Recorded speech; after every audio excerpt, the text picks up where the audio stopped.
de janeiro, na Praia do Açu. Os melhores surfistas da região na Praia Canto das Pedras, no Açu. Slake Surf Classic. Realização Agenf, Associação de Surf de São João da Barra. Promoção Prefeitura Municipal de São João da Barra, Secretaria de Esportes. Patrocínio Cicobi Sul, Unimed, Speciale e Academia Estação Saúde. Apoio Grupo Outside e Folha da Manhã.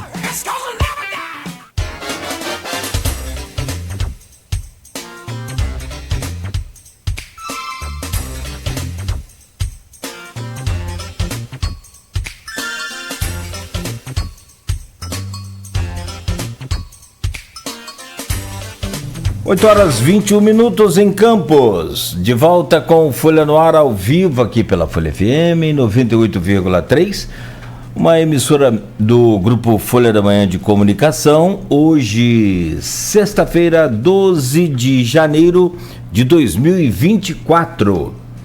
Olha, Campos amanhece com um tempo bom, hein? Sol e calor para hoje. Porém, tem chuva prevista no fim da tarde e também final de semana, segundo o Instituto Nacional de Meteorologia, deve ficar chuvoso aqui na região norte do estado. Agora, a máxima prevista para hoje, 36 graus. Num oferecimento de Coagro, Proteus, Unimed Campos, Laboratório Plínio Bacelar e Vacina Plínio Bacelar, estamos de volta com Folha no Ar, hoje conversando com o Renato Gonçalves, presidente do Conselho Municipal de Assistência Social e do Fórum Municipal de Defesa dos Direitos da Criança, e você participa também, e eu não sei se você é presidente, mas lá do São Pedro. Sou articulador social do Centro Juvenil São Pedro. Articulador social do Centro Juvenil São Pedro. Centro Juvenil São Pedro, que atende ali as crianças, jovens. Da margem da linha Ururaí, exatamente. E da margem da linha Ururaí. Inicialmente, o Centro Casinhas. Porque o Centro Juvenil atendia a comunidade da margem da linha, que se estendia ali desde o Parque São Caetano até a Tapera. Isso. Com a remoção de parte atrás de Shopping Estrada, antes um pouco. Mas como uma parcela dessa comunidade foi removida para o Morar Feliz de Ururaí, que ficou conhecido como Tapera 3, nós tínhamos um compromisso com essas famílias que a gente não ia abandonar essas famílias. Então a gente passou a fazer, com o recurso do Criança Esperança, que nós compramos uma van, o transporte dessas crianças diariamente lá do Tapera 3 para o Centro Juvenil, que funciona ali na margem da linha. Então, atualmente, a gente fala que a gente é o Centro Juvenil que trabalha com as crianças da margem da linha e Ururaí. Mas Ururaí é esse recorte, que são esses moradores. Era exatamente. Chamada Favela da Linha. Exatamente. Da linha é muito engraçado, porque da linha faz uma referência ao tempo que a gente tinha um trem. Né? Que fazia a linha exatamente na linha do trem. Fazia a linha Campos Rio, então não é necessariamente a margem da linha do Rio, mas era a linha do Rio, mas a linha Campos Rio, não porque passasse um rio. Eu já falei isso, eu sempre tive essa dúvida, que aí eu falei, gente, por que era a linha do Rio, levava pro Rio? Bom, Rodrigo, eu volto com você. Só uma coisa, o Centro Juvenil São Pedro é também assistido pela Prefeitura? Tem convênio com a Prefeitura? Sim, a gente uma das 13 horas. É uma das 13. Perfeito. Que participamos do último chamamento público, fomos muito bem classificados. Nosso projeto técnico é um projeto técnico sempre muito reconhecido, porque a gente, não só junto com a Orquestrando a Vida, fomos a primeira entidade do interior do estado do Rio de Janeiro a ser, por exemplo, premiada com Criança Esperança, reconhecido pela Unesco como um projeto. Então, assim, diante de um longo processo de análise, então nós já tivemos aí financiamentos nacionais, não só da Unesco, como já tivemos do Santander. Então a gente está sempre recebendo boas avaliações e análise técnica, não só de chamamentos municipais, quanto de chamamentos nacionais. Então, assim, e você tem outras organizações aqui premiadas. Sim. Você tem outras organizações em Campos que já foram selecionadas pela Petrobras, pelo Itaú Social. Você tem Bem Faz Bem é uma delas. Exato. Você tem entidades que já foram reconhecidas como um serviço relevante para a nossa sociedade, né? Não só em chamamentos públicos municipais, quanto em chamamentos nacionais. Obrigado, Rodrigo. Desculpa que eu te interrompi. Nada. Aí, você que abriu o bloco. Não, assim, só pra gente pontuar para as pessoas, o que o Renato tem falado aqui desde o início e que tem sido repetido pelas outras instituições, né? Claro que em alguns momentos, alguns representantes de instituições acabam ampliando essa discussão, às vezes até por um caminho que não é... Até para poder tentar um convencimento à população, elas acabam se colocando numa situação, como o Renato falou, que ele evita, mas que alguns acabam fazendo. Porque vai morrer gente, falta oxigênio, e que não é uma coisa direcionada a essas instituições. Mas, de fato, a realidade dessas instituições é diferente de todas as outras discussões que estão acontecendo, porque elas sequer têm um contrato. Então, se elas não têm contrato, como que elas vão receber por alguma coisa? Ninguém recebe. Aí algumas pessoas falam assim, mas quando se tem contrato com alguns contratos dentro do município, não se faz aditivo? Por que não é possível fazer um aditivo, por exemplo, agora, nesse momento? Por que não se consegue fazer um aditivo, já que é uma prestação de serviço? Aí, todas esses questionamentos, por que não usa do ODS? A gente já falou. Por que não repete o orçamento que pagou em 2000? E Renato já explicou que o orçamento que foi do ano passado não beneficiava, o orçamento que foi usado em 2023 não beneficiava, por exemplo, a questão do aumento da renda per capita de novas instituições que estão para esse orçamento de 2024. Então, assim, tem várias questões. Mas, para tentar conseguir um caminho, vamos dizer assim, mais neutro, sem que as pessoas fiquem apontando, porque está beneficiando o governo, está beneficiando a oposição, o caminho é o quê? A Justiça ou o Ministério Público nesse caso. E aí ontem teve uma reunião no Ministério Público justamente para poder se pontuar de fato qual é a realidade, o que pode e o que não pode ser feito em relação a essas instituições. E pelo que ficou divulgado pelo Ministério Público, o entendimento é que realmente para essas instituições, o que cabe é a votação da lei orçamentária anual. E é isso que eu queria que o Renato falasse, que o Renato esteve ontem nessa reunião acompanhando, queria entender a dinâmica, né? Ou seja, porque já a abertura do inquérito civil público por parte do Ministério Público, né, da Promotoria de Tutela Coletiva da Infância e Juventude, acho que logo no dia seguinte que você esteve aqui, quando começou a pipocar, acho que logo no dia seguinte, a doutora Nick já abriu esse inquérito civil público e aí, desde então, ela vem recolhendo informações tanto da Câmara quanto por parte da Prefeitura, pedindo ofícios, né? E a última vez, se eu me disse, a assessoria do Ministério Público disse que ela já estava com 11 peças para analisar. E ontem, na reunião, a gente também foi informado que foi instaurado um inquérito civil público pela tutela coletiva da infância e pela tutela coletiva através da doutora Maristela. E já havia... Então, é isso que eu faço.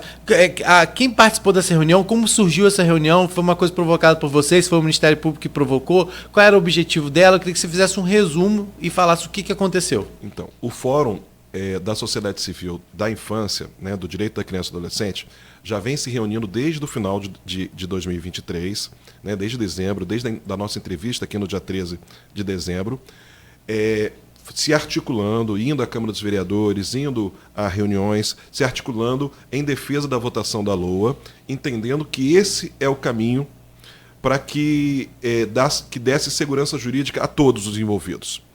Então a gente já vinha nessa trajetória. Ao longo dessa trajetória, outros conselhos de políticas públicas foram se somando. Então a gente veio a sociedade civil do Conselho Municipal de Assistência, você veio a sociedade civil e demais conselheiros do Conselho Municipal de Saúde, você teve num terceiro momento o Conselho Municipal da Pessoa com Deficiência, o Conselho Municipal do Idoso, você teve o Conselho Municipal da Educação, que foram se somando. Quando foi essa semana, nós nos reunimos na sede do Conselho Municipal de Saúde, que fica nos altos da Secretaria de Saúde, esse conjunto de atores, todos esses conselhos de políticas públicas, para fazer uma avaliação do movimento, para fazer uma avaliação do que estava acontecendo e de qual seria o próximo passo. Foi esse o passo chamado, então, por esse conjunto de conselhos de políticas públicas, para que fosse feito ontem, 4 horas da tarde, um ato público que dialogasse com a população sobre a situação vivida por essas organizações e dos riscos envolvidos da não votação da LOA.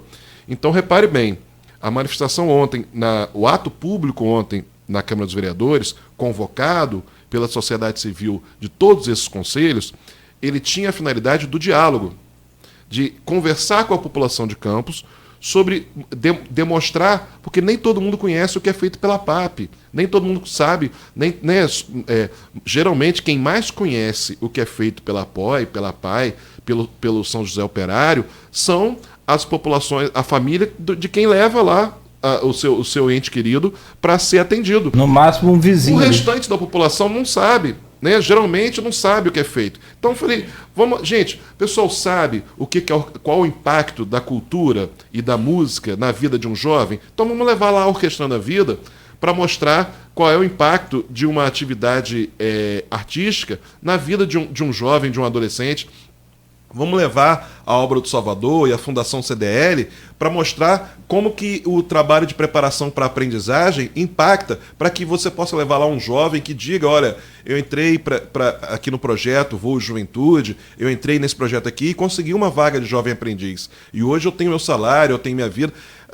Para que pudesse falar, né, dar exemplos lá e transmitir para a população como que esses projetos são importantes para o município, ou como que eles transformam vidas nos mais variados bairros, que muitas vezes a pessoa não sabe o que está acontecendo, qual o impacto, por exemplo, da PAI no Farol de Santo Tomé, não sabe o impacto do Lar Fabiano aqui no Jardim Carioca, do Meninos de Ouro, da outra que trabalha lá no Matadouro, da Luz e Vida.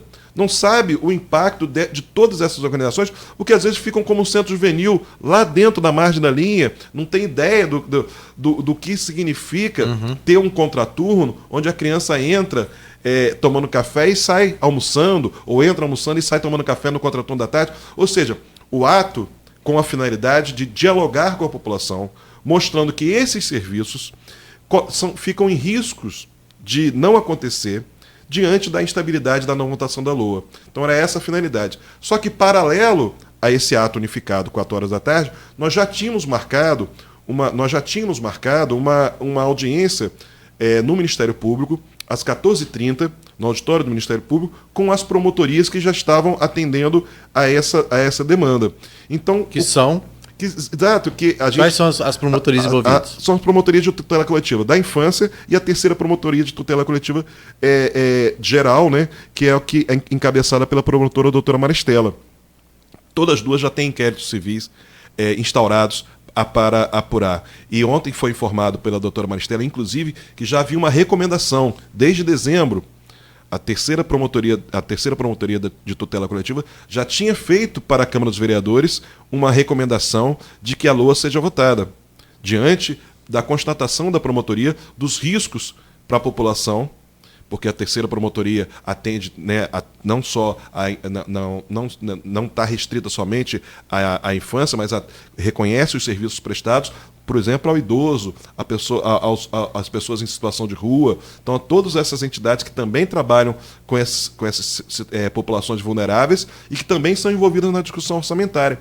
Então, já havia no Ministério Público uma recomendação para que fosse votada a LOA. Então, nós fomos, o conjunto, né, digamos assim, as lideranças, tanto do Conselho Municipal de Assistência quanto do Conselho Municipal da Criança, já estavam convocadas a estar presente às 14h30 no Ministério Público.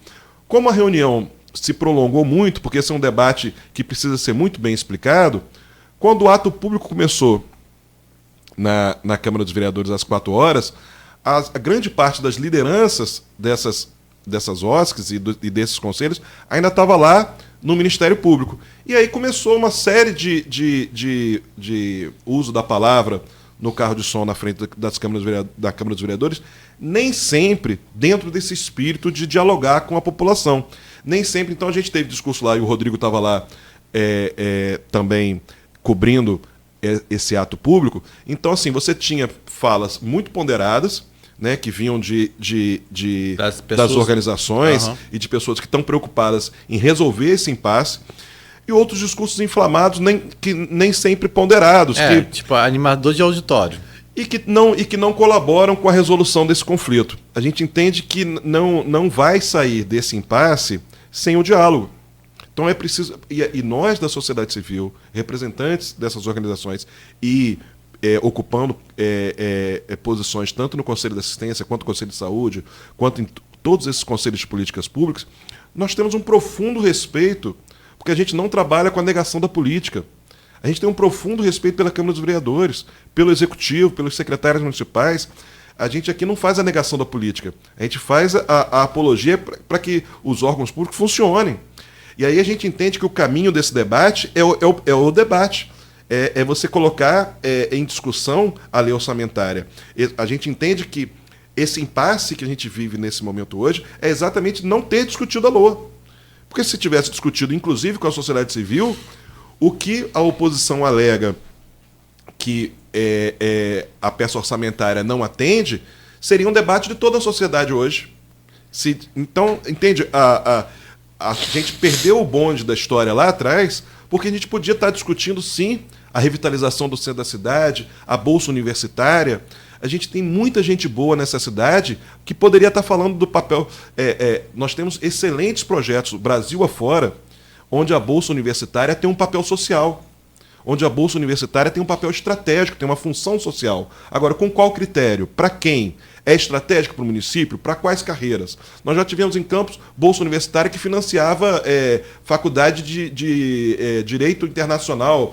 Assim, coisas assim que não tinham nenhuma relação com o que é estratégia municipal. Falta professor de Química, Física e Biologia, mas você não tinha licenciatura sendo com bolsa para licenciatura. Então, assim... Os critérios para a seleção também então, dos assim, beneficiados, muitas vezes eram... Eu acho que isso, Cláudio, é fundamental, não é um debate menor, mas vamos discutir. A bolsa universitária tem que estar dentro de um projeto pedagógico do município, em que a gente vai discutir desde do ensino fundamental, que é prerrogativa do município, dentro da lei de diretrizes e bases da educação, aquilo que é maior de responsabilidade do município, que é a pré-escola e a educação básica, até chegar se o município tem pernas ou não, se a gente já tem uma educação básica de qualidade que permita a gente discutir bolsa universitária? Não. Então, assim, é esse o debate que precisa ser feito de forma ampliada, com a participação das universidades, com a participação dos sindicatos. Então, estou dando um exemplo de um ponto lá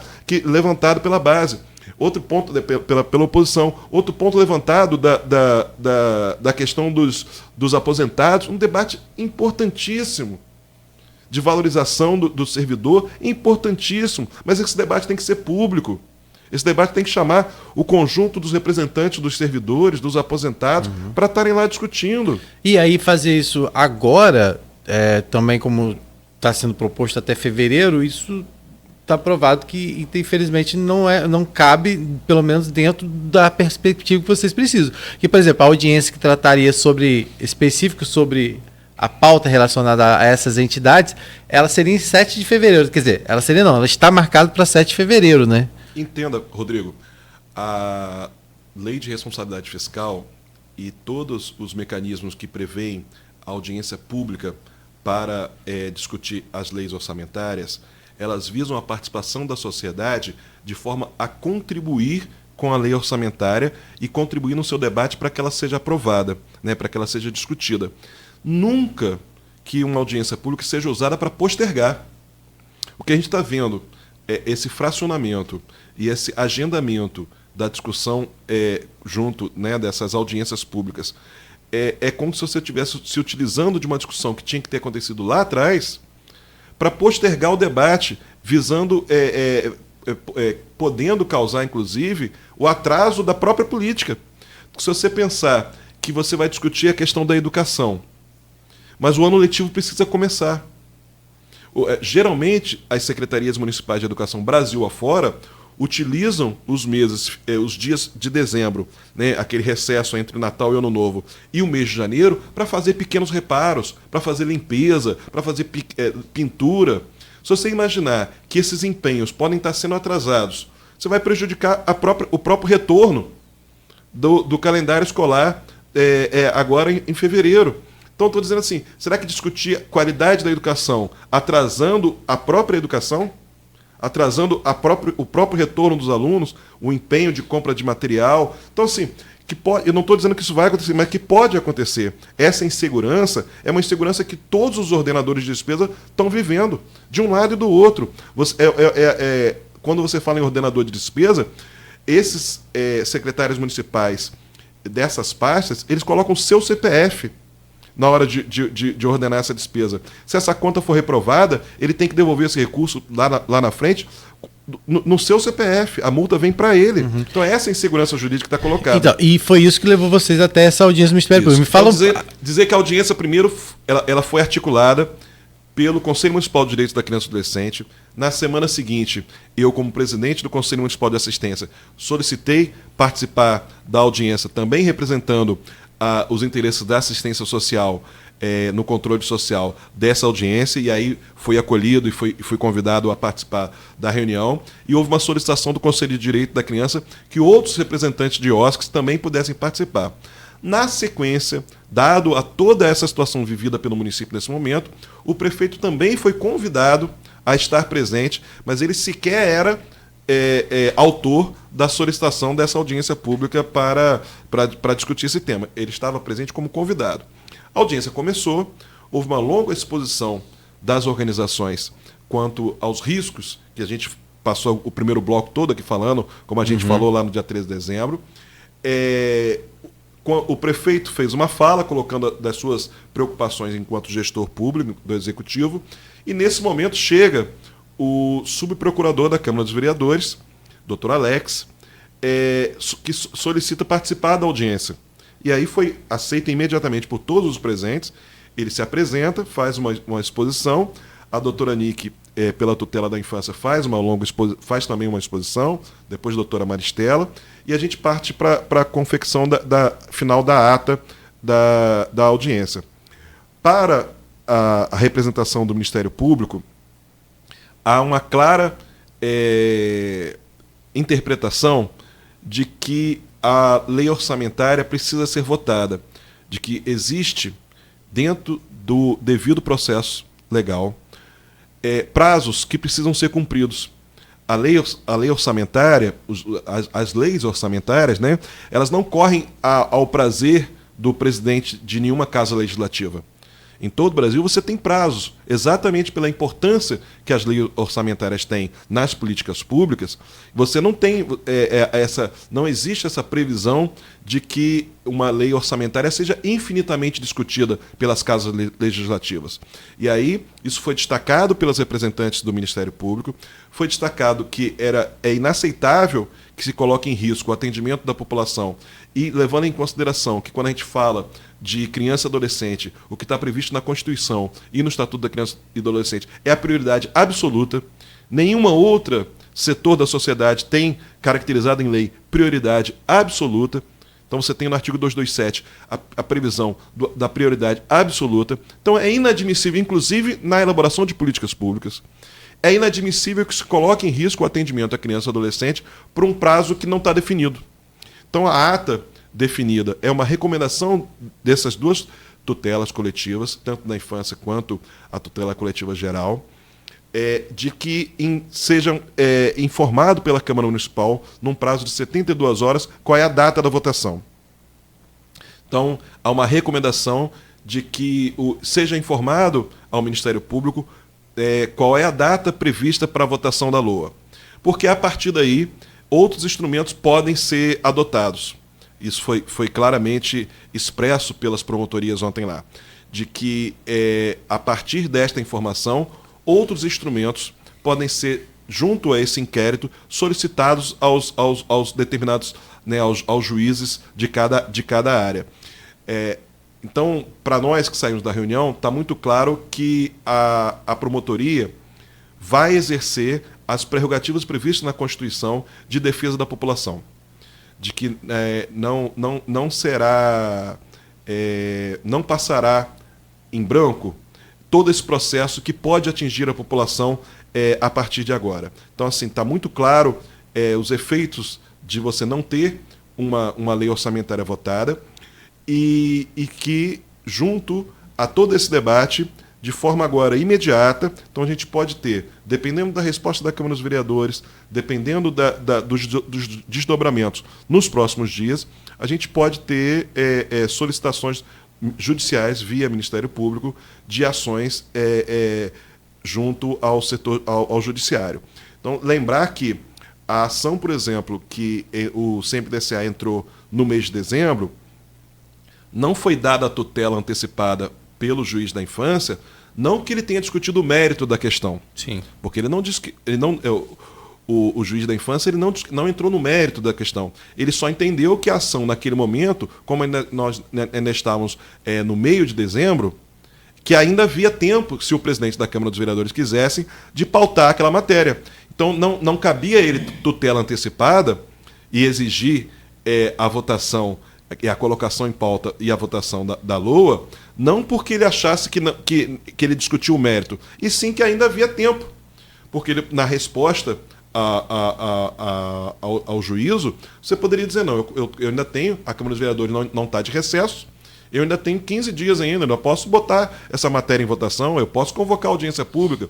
Então, foi quando ele nega a tutela antecipada, ele não está dizendo que o judiciário não cabe ao judiciário e que o judiciário não pode exercer a sua prerrogativa junto a essa matéria. Ele só falou ainda que naquele momento não cabia. Então não está descartado. E aí a gente teve logo depois o recesso do judiciário. Uhum. Então, assim, não significa que essa matéria não possa ter ainda um desfecho via judicial. A gente está, inclusive, acompanhando isso e a gente tem informação, inclusive, que houve recurso por parte do Conselho, né, para tentar, de novo, a tutela antecipada. Mais uma vez, entendeu-se que não era cabível, só que, diante de uma movimentação feita pelo Conselho, o prazo de 15 dias acabou sendo estendido por mais 15 dias, porque houve uma movimentação jurídica que acabou não sendo entendida. Posso até dizer né, que o pedido de tutela de urgência, o pedido de tutela de urgência já foi negado anteriormente e, em vez de interpor o recurso de agravo de instrumento cabível, os autores preferiram pedir reconsideração e depois renovar o pedido, deixando de observar o rito processual.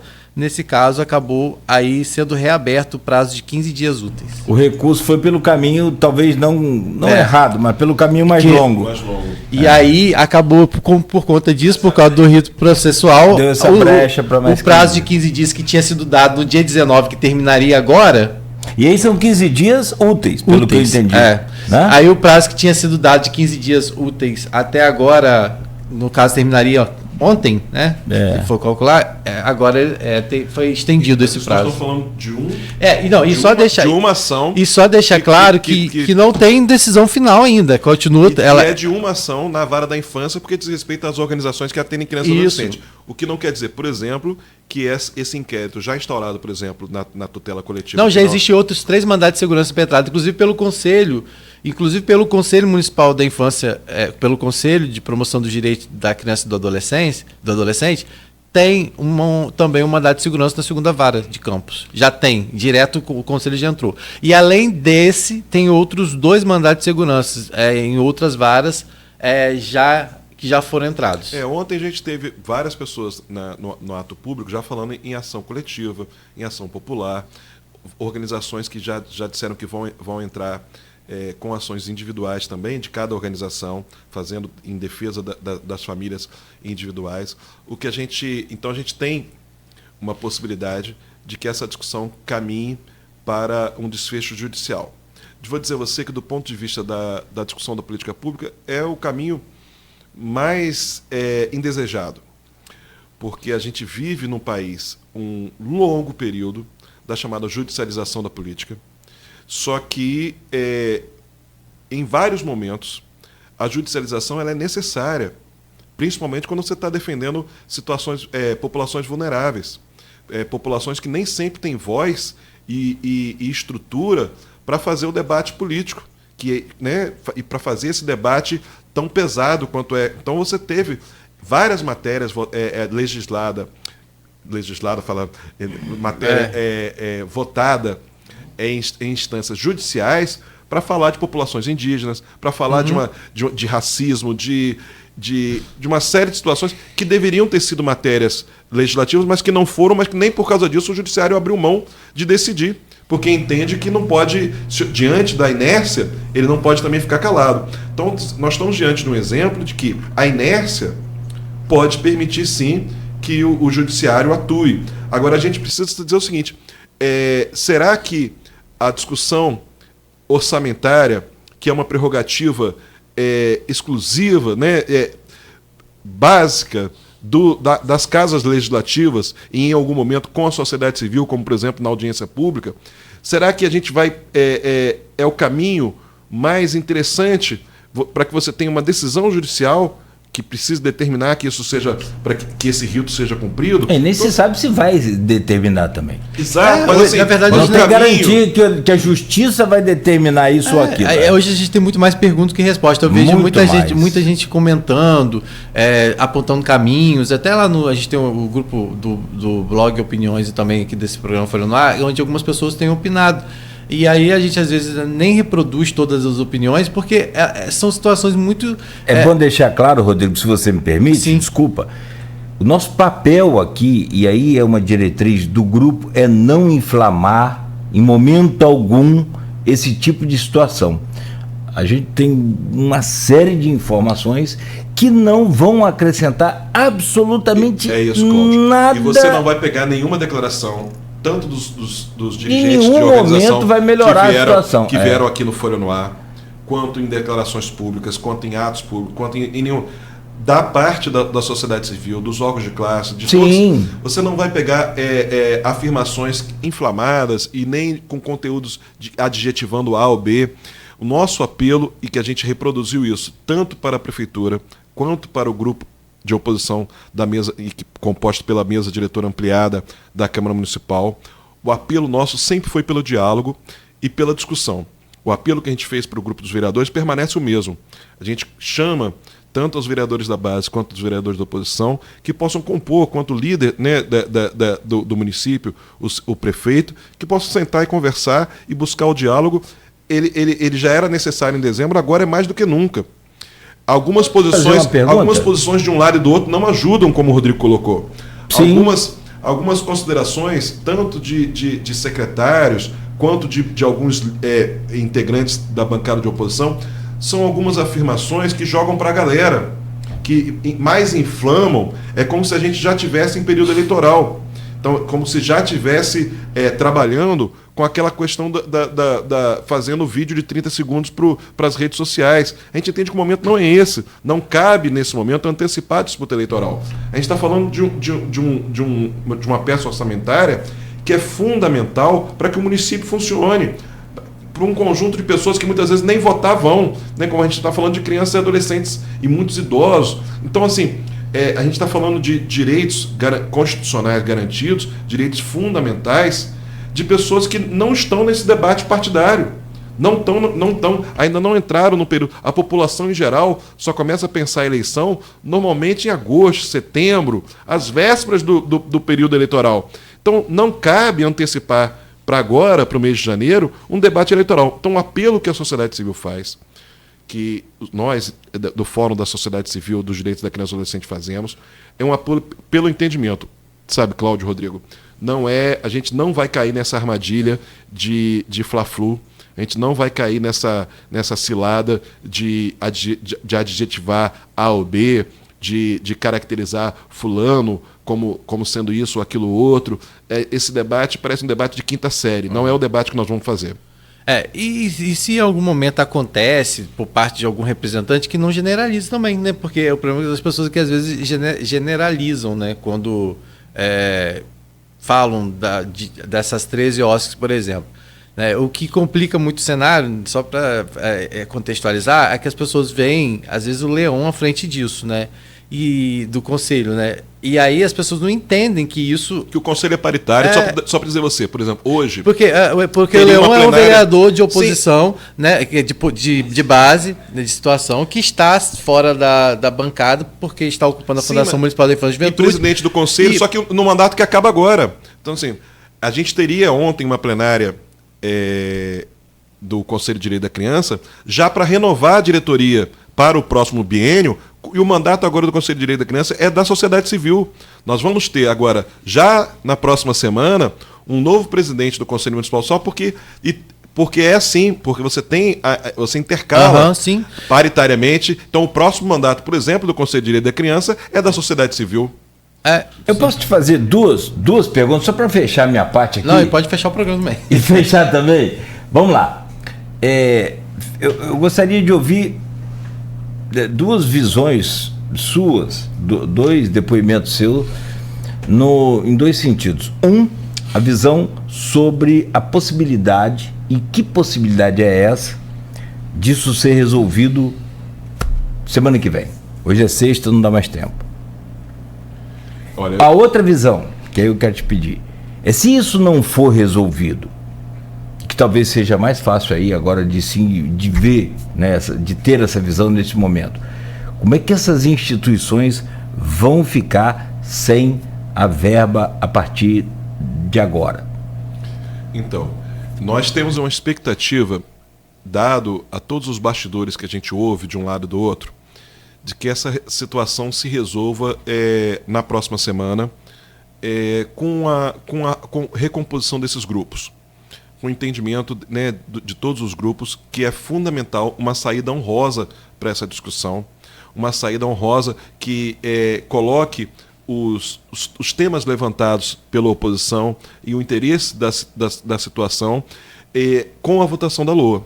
E que esses pontos sejam explicitados e votados, né, conforme o rito parlamentar exige, que é você apresentar, discutir, levantar e fazer. Então a gente tem esperança de que isso possa acontecer na próxima semana. A informação que a gente tem é que vários vereadores, né, tanto da bancada governista quanto da bancada da oposição, vem trabalhando nas últimas semanas pela composição, buscando uma saída, embora muitas vezes no microfone possam estar lá falando, né, para o seu público, para os seus eleitores, mas nos bastidores já vem trabalhando para que possa ter uma saída para esse dilema. Inclusive ontem teve um ensaio disso, né? Houve troca de mensagens por parte do vereador, tanto por parte de Vladimir com o Marquinhos, apesar de não ter avançado a conversa, mas a gente tem essa informação confirmada, inclusive, pelo próprio prefeito, de que houve uma tentativa de conversa pela parte dos dois de diálogo. Que faz parte da política, sim, mesmo, sim. Que é do universo da política, e não cabe a gente criminalizar, não, faz parte da política, sim, tanto o debate... Não, só para deixar claro, houve uma troca de mensagem entre eles, mas que não avançou, entendeu? Não, e a gente já vinha recebendo de vários parlamentares esse comentário: calma, a gente está trabalhando, né, tanto de um lado quanto do outro. Não, olha, não se deixem levar só pelo debate que está sendo feito na tribuna. Não só na tribuna, né? Porque quando está na tribuna, ainda... O problema é quando se extrapola de lá, e a gente tem visto debates muito tristes, muito fora da realidade, né, do que deveria ser esse momento, né? Que é um momento de tensão. É o tal do discurso para a bolha. Isso, responde a segunda pergunta. A segunda pergunta é uma preocupação, Cláudio, mais séria. Por quê? Hoje, todas essas 16 organizações, que nós estamos falando 13 somente do Conselho da Criança, mas quando a gente amplia para os outros conselhos, você tem os asilos, o São José Operário, você tem um grupo maior. Então, você pode, possivelmente, aí, a Casa Irmãos da Solidariedade, você pode chegar aí a um grupo de 20 organizações sociais que trabalham em termos de parceria com o município. Do ponto de vista fiscal, todas essas entidades já têm obrigações trabalhistas para o mês de janeiro. O mês de janeiro está em curso, você tem encargos que você tem que pagar. Então você já tem insumos que você tem que pagar. Não ter empenho até o próximo dia 18, 20, e que você pode pagar depois, se você já tiver empenho, termo assinado, mesmo que acabe janeiro, você vai conseguir receber na primeira semana de fevereiro, você conseguiria receber se você já tivesse feito a assinatura do termo e o empenho, para aqueles que já têm termo assinado, pelo menos o empenho agora em janeiro. Se você não tiver isso, você cria uma bola de neve que pode levar ao fechamento dessas entidades. Por quê? Isso não é terror não, né, Renato? Não. Qualquer Rodrigo, qualquer pessoa, qualquer Mas pessoa. é lógico, é bem lógico. Qualquer pessoa é o seguinte, do ponto de vista trabalhista, Rodrigo, você tem hoje o e-social. Se as entidades tivessem, por exemplo, que demitir os seus colaboradores, isso tem um prazo lá em dezembro. E você não pode fazer esse processo de rescisão dos contratos agora, no mês de janeiro, com o mês em andamento. O mês em andamento já gerou um passivo trabalhista, já gerou um passivo com alimentação, já gerou um passivo com as empresas fornecedoras de serviços públicos, de água, energia, internet. Então, já gerou. Então, você já tem um passivo financeiro que já foi um compromisso financeiro já assumido por essas 20 organizações. Então, você tem já despesas, e aí quando toda essa história terminar, dependendo do prazo que essa história terminar, você já tem um passivo em cada organização dessa de 50 a 100 mil reais, então, por exemplo, que é o custo mensal. Quando bota para 7 de fevereiro, então, isso é totalmente inviável. Vamos supor que a última audiência, vamos supor que seja mantida a última audiência até 7 de fevereiro. E se coloca a votação só lá no... A próxima audiência, depois do dia 7 de fevereiro, levando em consideração a semana do Carnaval, é somente no dia 20 de fevereiro. A primeira pauta desimpedida, que é o que fala o regimento. Então, fazendo uma leitura, né, a primeira pauta desimpedida depois do dia 7 de fevereiro seria no dia 20. Então, se você imagina, se você vota a LOA no dia 20... E ainda tem que ser sancionado e publicado. Vai a sanção, então tem os vetos, toda a discussão tudo isso, você vai para março. Então, você imagina cada uma dessas 20 organizações que eu estou falando com um passivo de 150 a 200 mil reais de dívidas. Porque não pode pagar retroativo? Acumulados, exatamente isso. Sem termo assinado, você vai pagar retroativo a quê? Você paga dali para frente. Se não está empenhado janeiro, fevereiro, março você não tem como pagar esse preço. E aí no caso, teria que ser feito um novo chamamento público para fazer um novo termo de pagamento. Não, você teria que reformular o plano de trabalho. Você poderia usar o chamamento anterior, mas reformular o plano de trabalho a partir, ao invés de 12 meses, para 10 meses. Então, seria exatamente isso, Cláudio. Como se você tivesse e o valor seria menor ou poderia manter o valor? Mesmo mantendo o valor, mas você não pode retroagir. Você não pode pagar nota fiscal de fornecedor com data de um período que não estava vigente o plano. O dinheiro tem, mas você não consegue fazer o pagamento daquela nota passada. Todas são ruins. O cenário, todos são ruins. E o que a gente está falando? Nós não estamos falando aqui de empresas privadas que têm lucro e que têm capital de giro e que conseguem absorver durante um determinado período um prejuízo e lá na frente se recuperar. Nós estamos falando de entidades sem fins lucrativos. Só para informar, não dá para cancelar uma nota depois de emitida. Você pode substituir, para cancelar uma nota é um parto. Você tem hoje o rigor natural de expedição de notas, Cláudio, ele é muito grande. Você tem instruções normativas muito justas, muito severas com essas organizações. A nossa prestação de contas ela recebe um pente fino, tanto das comissões de fiscalização dos conselhos, quanto pela Secretaria Municipal de Orçamento e Controle, quanto depois pelo Tribunal de Contas. Então, assim, o cenário, Cláudio, não é um cenário de terror. Eu convido a qualquer que está nos ouvindo, qualquer parlamentar, a visitar os conselhos de políticas públicas ou visitar qualquer uma dessas 20 organizações que vai entender e vai presenciar quais são os dilemas que estão sendo vividos. Então, assim, não é quando a gente fala de política pública, esse recurso, até chegar na organização social, ele passa por várias etapas, desde a formalização do termo, depois do empenho, depois dessa nota, essa NSD vai para a Secretaria de Fazenda, até ser paga, até isso cair na conta da organização, percorre um longo caminho. Então, nós estamos falando, se esse caminho não for percorrido agora em janeiro está perdido. Depois fevereiro. Então, assim, nós estamos falando de risco de não só de interrupção do atendimento agora, quanto depois de colocar em risco o resto do ano. Porque você imagina essas entidades com esse passivo de 100 mil, 150 mil, dependendo da entidade que atende, por exemplo, as organizações de criança com deficiência que tem uma per capita maior ou que tem um custo maior, um mês de parcela não recebida, isso para ser depois recuperado uma vida de luta dessas entidades para conseguir repor esses valores. Então, assim, colocando em risco a existência da própria entidade. Então, o apelo que a gente faz é não permitir que esse cenário se estabeleça. O apelo que a gente faz para todos os envolvidos é que baixem a bola, desinflamem esses discursos, vamos trazer para a mesa de negociação e vamos trazer para o melhor cenário, que é o cenário da lei votada. Porque não há de se discutir duodécimos, não há de se discutir alternativas via judicial para poder autorizar a compra, porque o melhor cenário são as instituições funcionando. O executivo funcionando, o legislativo funcionando, as organizações sociais funcionando, e para isso tudo funcionar tem que ter recurso e tem que ter lei orçamentária votada. 9h05. Só para terminar. Então, ontem, do que foi apresentado lá, por exemplo, teve um subprocurador da Câmara lá, o Ministério também Público confirmou isso também para a gente ontem. Por exemplo, ele chegou com alguma alternativa para vocês? Apresentou? Não. Para vocês, tipo assim, não, ele por parte da Câmara? Não, ele apresentou as justificativas da Câmara dos Vereadores, qual era a justificativa da mesa diretora para não ter colocado a LOA em votação, apresentando que havia inconsistências, né, e pontos divergentes na lei orçamentária, e que essa lei orçamentária teria sido devolvida para o município. Sim.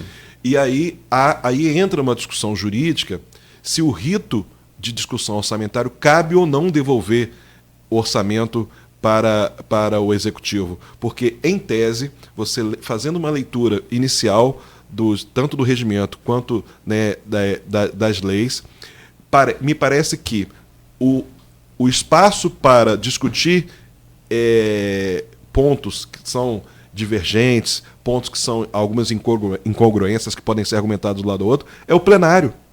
Então, se havia pontos que estão divergentes e havia pontos que dentro da peça, pontos técnicos, como foi levantado pelo subprocurador, havia elementos técnicos de erro na peça orçamentária, esses erros têm que ser corrigidos pelos próprios parlamentares, através de emendas aditivas, supressivas.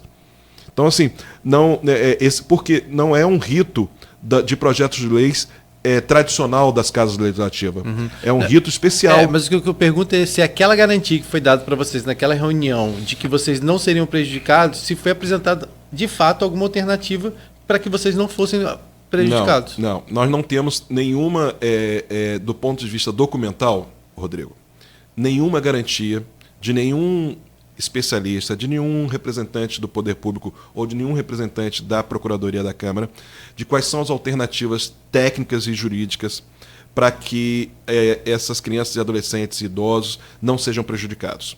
Então, assim, nós não temos hoje, nem no Conselho da Assistência, nem no Conselho de Direito da Criança, nem no Conselho da Saúde, nem no Conselho da Pessoa com Deficiência, nenhum documento da Câmara dos Vereadores ou da Procuradoria do Município ou da Secretaria de Orçamento e Controle que aponte uma saída que não prejudique essa população. Então, assim, esse debate foi todo no campo das ideias, todo no campo do generalismo. Não serão prejudicados, mas não serão prejudicados como que a gente traduz esse não serão prejudicados em ações. Isso nunca foi apontado. E nem o subprocurador da Câmara dos Vereadores apontou. Então, o que o Ministério Público deixou muito claro ontem, na presença de todos esses representantes, é que essa situação será acompanhada de perto pelo Ministério Público e que as ações serão tomadas já diante da resposta nas próximas 72 horas, que esse prazo já está correndo, são 72 horas corridas, não são 72 horas úteis, não, são, nas próximas 72 horas, sobre essa argumentação. Então, a gente pode ter, na próxima semana, tanto uma saída, Cláudio, discutida, uma saída de composição entre o grupo da Câmara dos Vereadores e da Prefeitura, quanto decisões judiciais. Então a gente pode ter, na próxima semana, algumas saídas, e eu, né, como representante da sociedade, faço votos de que as instituições funcionem. Faço voto de que a lei orçamentária seja votada por entendimento de todos os envolvidos de que isso é o melhor caminho. A gente viu já algumas pessoas falando, né, que algumas instituições já estão recebendo doação, que as pessoas estão mandando alimentos, que os parceiros estão ajudando, só que é uma discussão muito maior do que isso, né? Claro que todo esse trabalho de formiguinha que todo mundo está disposto a fazer e dar esse suporte a essas instituições, ela tem que acontecer sempre, não é só em momentos como esse de crise. Só que é uma discussão muito maior, que passa muito acima disso, de você, né, ir lá, levar um alimento, levar alguma coisa, né? Então, assim, a gente torce realmente que a nossa proposta em trazer tanto você hoje aqui, né, que eu acho que a gente merecia isso, e inclusive a gente acabou nem falando diretamente do impacto ao Centro Juvenil São Pedro, né? A gente nem chegou a abordar isso aqui, porque você trouxe uma visão muito ampla, mas a gente sabe que você, enquanto articulador social lá do Centro Juvenil, tem sua preocupação específica. Você está falando de uma abordagem muito maior, mas você também tem os seus dilemas próprios, né? Do seu próprio, da própria instituição, por mais que exista uma mantenedora e tal, mas tem também essa intranquilidade pessoal sua, vamos dizer assim, né? Porque o que você vai fazer também lá? Exato. É porque quando a gente, mesmo representando o Centro Juvenil São Pedro, né, nos conselhos de políticas públicas, quando a gente vai para o debate de construção de políticas. Uhum. Então, assim, extrapola, exatamente como você falou, extrapola os interesses exclusivos do Centro Juvenil lá na comunidade da Marginalinha. A gente está aqui defendendo, e ao longo de todo esse debate, não o interesse somente das nossas 140 crianças e adolescentes atendidas lá no Centro Juvenil, mas das 2.000 atendidas por essas 15 organizações em todo o município. Lá então, são 140 pelo fundo? Não, pelo Fundo Municipal da Infância a gente tem 60. Né, pelo chamamento público, uhum. A gente tem 60 crianças. O restante, esses outros, todos esses outros saldos são de outras fontes de captação externa, captação via mantenedora. Então a gente tinha até dezembro o financiamento do Amigo de Valor, então, que é um programa do Santander. Então você tem sempre a captação, como todas as demais organizações inclusive fazem, que a forma para ampliar esse atendimento, ampliar esse quantitativo de vagas atendidas. E lá vocês, como que vai ficar? Como que fica agora essas 60 crianças? O serviço está mantido? Está funcionando. O serviço de convivência financiado por nós não prevê a interrupção. Muito pelo contrário, nesse período principalmente. Exato. Né? É uma condição do serviço a continuidade. Você não faz serviço de fortalecimento de vínculos interrompendo, tirando férias, interrompendo. Você constrói vínculos com a presença, você constrói vínculo com contato com a criança, adolescente e suas famílias. Então, assim, o serviço não prevê interrupção. E aí, um outro ponto levantado ontem na audiência do Ministério Público: nem a pandemia nos afastou dessas crianças. Nós mantivemos o atendimento de diversas modalidades, atendimento online, semipresencial, em pequenos grupos. Em cada fase da pandemia, nós adotamos estratégias para não perder o contato com as crianças, adolescentes e suas famílias. Então, entendam bem, o pior desastre sanitário da humanidade não nos afastou dessas crianças. Então, assim, não pode ser a ausência de discussão da lei orçamentária que vai proporcionar essa quebra de vínculos. E ocasionado por? Exato. É inadmissível que nem uma pandemia mundial tenha nos afastado dessas famílias, tenha interrompido esse atendimento.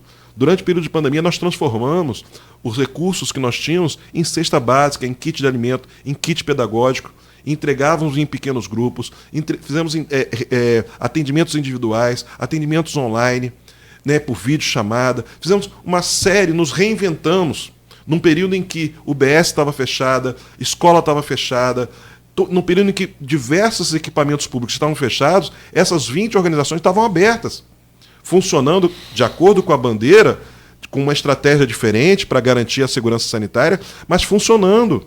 Então, assim, é inadmissível que a gente possa, nesse momento, correr o risco de quebrar o vínculo com essas crianças e com essas famílias por conta de uma discussão orçamentária.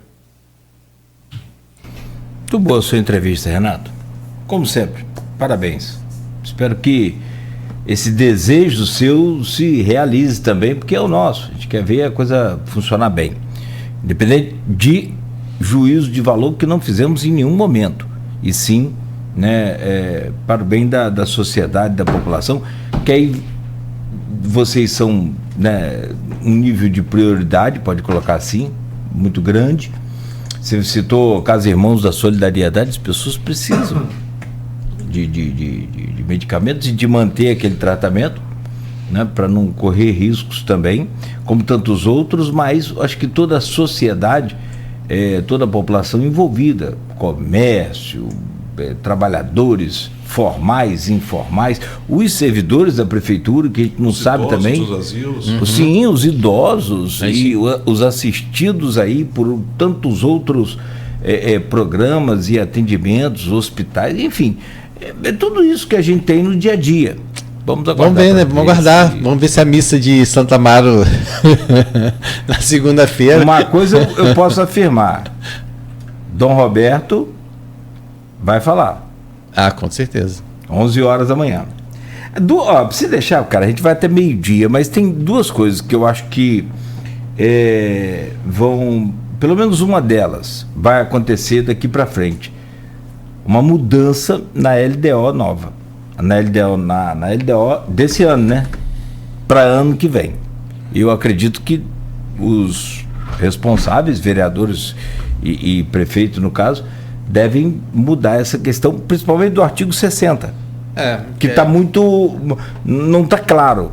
Né? Então eu acho que eles vão mudar. Isso vai transbordar. Isso vai. Muitos municípios que estão acompanhando essa discussão aqui em toda a nossa região também vão mudar. Vão passar a ter necessariamente prever na LDO, que é votada lá no primeiro semestre, mecanismos de o que fazer para executar o orçamento quando a lei orçamentária não for votada. Como a União tem. Exato. Como o governo federal tem. Um dispositivo nessa LDO que diz, em caso da LOA não ser votada, claramente, em caso da LOA não ser votada, usa-se a LDO passada, a LOA passada com um acréscimo da inflação. Ainda dá uma correção ainda. Quer dizer, aí você vai ter um campo aberto para poder... mas o melhor cenário, tanto para a gente quanto para os demais municípios que acompanham essa discussão, é sempre que as instituições funcionem, que o debate seja feito, que a sociedade civil participe ativamente desse debate e a gente possa discutir, porque orçamento, não existe política pública sem orçamento. Tudo mais sem orçamento é sonho. Você só transforma em realidade se você tiver orçamento previsto. Então, essa discussão não é menor. Essa é uma discussão, eu diria para você, que para as casas legislativas, esse é um momento fundamental. Tanto em todas as esferas, federal, nos estados e nos municípios. Porque sem orçamento não tem execução de política pública. Então, assim, quando a gente fala aqui, e toda essa reflexão que a gente tem feito, ela tem rebatimentos e ela só tem essa gravidade porque ela é muito importante. Perfeito. Então essa reflexão e esse chamamento que a gente faz aos parlamentares, aos membros do Executivo, que tratem essa questão com a importância que ela tem. Que Santo Amaro nos abençoe. Valeu. Sério, obrigado, tá, Renato? Valeu, bom final de semana. Prazer sempre nosso. Elogiar aqui, eu acho que é chover no molhado, porque o menino é bom mesmo, mas parabenizar o Rodrigo por uma semana de cobertura muito, muito, muito intensa. Veio ainda, Renato, lá no jornal Folha da Manhã de quarta-feira, a cronologia da novela da Lua. Tá lá, a gente vai repetir, inclusive, ela, até que se resolva, ela vai ser repetida. Vai ser repetida e acrescentada, aos novos fatos, novos capítulos dessa situação. Parabéns, Rodrigo. E amanhã tem Folha da Manhã impressa. Tem sim, com parte dessa entrevista, com todos esses últimos acontecimentos, desde a audiência pública que não aconteceu pela falta de energia, até esses desdobramentos agora que nós tivemos essa semana, principalmente ontem, né? Claro, com os detalhes da reunião no Ministério Público e também do ato na Prefeitura, o ato que teve ontem em frente à Câmara, que o Renato colocou aqui, né, que a legitimidade dele era, de fato, por parte das entidades filantrópicas, mas que tiveram, infelizmente, alguns infiltrados lá que fizeram com que o ato pacífico também muitas vezes se tornasse momentos de ataques que não acrescentam em nada e que acabam se desdobrando em situações lamentáveis, né, que inclusive nas redes sociais, como a gente tem acompanhado muitas vezes, né, tanto por parte de um grupo quanto por parte de outro. Então, eu isso operando aquele parar. Som lá. Se eu estivesse lá operando aquele som, me ligava esse microfone, Bom, meu advogado pediu para não falar mais. Obrigado, tá, Rodrigo? Bom final de semana. Segunda a gente não tem, mas terça-feira a gente está aqui de volta, trazendo todos os detalhes, inclusive dessa cobertura lá da missa de Santa Mara, a tradicional missa que envolve os políticos, acontece às 11 horas da manhã. Tem gente falando que o bispo vai ter que celebrar 2 missas, mas não. Pode ter certeza que quem for lá vai ouvir, com certeza, por parte do bispo, a homilia bem centrada, com certeza, a essa situação. Como foi no ano passado, quando o momento já era um pouco mais de pacificação, ele também não deixou de dar o recado dele. Nesse universo, Dom Roberto tem sido uma voz sempre lúcida, sempre muito correta e sempre muito exigente de que as pessoas exerçam seus cargos públicos com transparência e em favor das populações vulneráveis. Então, exatamente. Tomara que como diz Cláudio, que Santo Amaro nos abençoe e traga a lucidez necessária. Amém, amém. Valeu. Valeu, gente. Até mais. Tá bom. Até mais a todos. Muito obrigado. Beto, amanhã é sábado, a gente vai ficar por conta, mas na terça-feira estaremos de volta com o Folha no Ar. A todos um bom final de semana. Continue ligado, continue aqui na Folha. A gente segue aqui até meio-dia, só que a partir de agora com muita música e, claro, com todas as informações importantes aí desta sexta-feira. Folha no Ar volta semana que vem no oferecimento de Coagro, Proteus, Unimed Campos, Laboratório Plínio Bacelar e Vacina Plínio Bacelar.